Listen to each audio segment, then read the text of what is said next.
ఊరికి ఒకళ్ళు ఉండే వాళ్ళు తాగేవాళ్ళు, ఇప్పుడు ఊరికి ఒకళ్ళు మిగులుతున్నారు తాగేవాళ్ళు. సో రామ్ అందరికి ఇలా సార్ తో ఉన్నాం.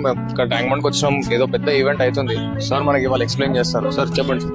హాయ్ అండి, నేను doctor Pavan Addala, surgical gastroenterologist and liver transplant surgeon, Medicover hospital Secunderabad. So ఈ నవంబర్ మంత్ అనేది world health organization it recognized it as pancreatic cancer awareness month. So ఈ రోజు మేము ప్యాంక్రియాస్ క్యాన్సర్ అవేర్నెస్ గురించి చిన్న వాకథాన్ చేస్తున్నాం, పబ్లిక్ లో అవేర్నెస్ క్రియేట్ చేయడానికి. ఇది ఎందుకు చేస్తున్నాం స్పెసిఫిక్ అంటే, రీసెంట్ గా మనకి డయాగ్నోస్టిక్స్ పెరగడం వల్ల కానీ, లేదంటే అవగాహన పెరగడం వల్ల కానీ బాగా ఎక్కువగా వీటిని ఐడెంటిఫై చేస్తున్నాము. And problem with pancreatic cancer ఏంటంటే, మిగతా క్యాన్సర్స్ లాగా ఇది టైం ఇవ్వదు ఎక్కువగా. సో ఇది ఎక్కువసేపు మనకి లైఫ్ సర్వైవల్ అనేది ఉండదు.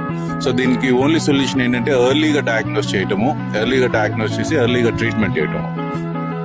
సో అందుకని మనం ఈ ప్యాంక్రియాటిక్ క్యాన్సర్ అవేర్నెస్ గురించి వాకథాన్ చేస్తూ ఉన్నాం. And Telangana is a very very prone place. మన సౌత్ ఇండియాలో చూస్తే కనుక కేరళ, తెలంగాణ అనేవి జెనెటికల్ గా ఇక్కడ జనాలు ప్యాంక్రియాస్ క్యాన్సర్ కి ప్రోన్. అండ్ హ్యాబిట్ వైజ్ గా కూడా మనకి హైయెస్ట్ ఆల్కహాల్ కన్సంప్షన్ ఉండటం వల్ల కేరళ లాగా ఇక్కడ ప్యాంక్రియాస్ క్యాన్సర్ తొందరగా వస్తుంది. మేజర్లీ ఆల్కహాల్ కన్సంప్షన్ వల్ల ఇది బాగా వస్తుంది. ఇష్యూ అవుతుంది దాని వల్ల.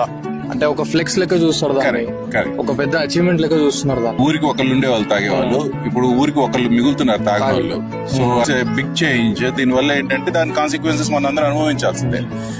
ఆల్కహాల్ దాని గురించే కాదు, ఇన్ఫాక్ట్ ఈ రోజు 15 years బ్యాక్ డేటా చూస్తే హెపటైటిస్ వల్ల లివర్ ఫెయిల్యూర్ ఎక్కువ ఉండేది. కానీ ఈ రోజు alcohol is number 1 cause for hepatitis.